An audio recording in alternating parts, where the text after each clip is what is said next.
আসসালামু আলাইকুম ভিউয়ার্স, আমরা আপনাদের পার্ট টু পার্ট দেখানোর চেষ্টা করব বলেছিলাম। আমরা বেস ঢালার পরে দ্বিতীয় পার্ট আপনাদের দেখাচ্ছি। এই যে কলমগুলো আমাদের ঢালা হয়ে গেছে, দেখেন এখানে শর্ট কলম দিয়ে 4 থেকে 5 লক্ষ টাকার ভিতরে কমপ্লিট।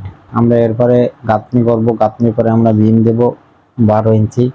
সেখানে আমরা 2টা করে 16 মিলি এবং 2টা করে 12 মিলি রড ব্যবহার করব। এখানে যে গাঁথনি, আমরা গাঁথনি পার্ট টু পার্ট গাঁথনি করছি। এখানে প্ল্যানটা আছে, প্ল্যানটা আপনাদেরকে আগের পার্টে দেখাইছি যে কি প্ল্যান হবে বিল্ডিংটা।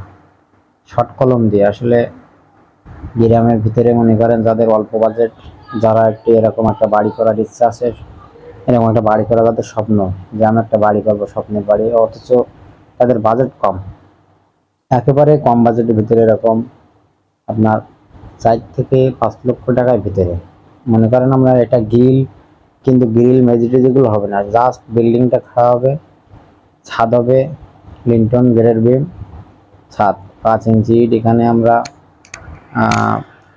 সিমেন্ট ব্যবহার করছি, ও ভালো মানের সিমেন্ট কেমিক্যাল দিচ্ছি। সব কিছু মনে করেন যে যা সামথিং 4 থেকে 5 লক্ষ টাকার ভিতরে হবে।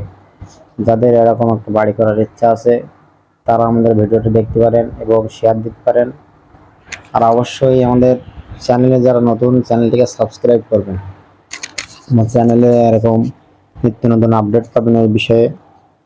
সবাই আমাদের ভিডিওটি দেখতে থাকুন, আসলে আপনারা বুঝতে পারবেন, একটা ধারণা হবে যারা এরকম রেটের ভিতরে বাড়ি করতে চাচ্ছেন, এরকম বাজেট বাজেট, তাদের ধারণা হবে যে আমরা আসলে কেমন বাজেটে ঘর করলে আমাদের কেমন হবে।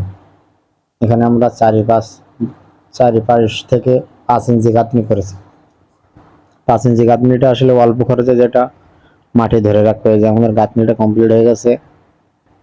আসলে আমরা যে পরিবেশে করতেছি, এখানে পরিবেশটা অনেক, আসলে ওখানে একটা ঘর ছিল, আগে বিল্ডিং ছিল ওই মাটির ঘর, সেই মাটির ঘরটা ভেঙে ওখানে হচ্ছে। এখানে পরিবেশটাও অনেক উঁচু দেখা যাচ্ছে।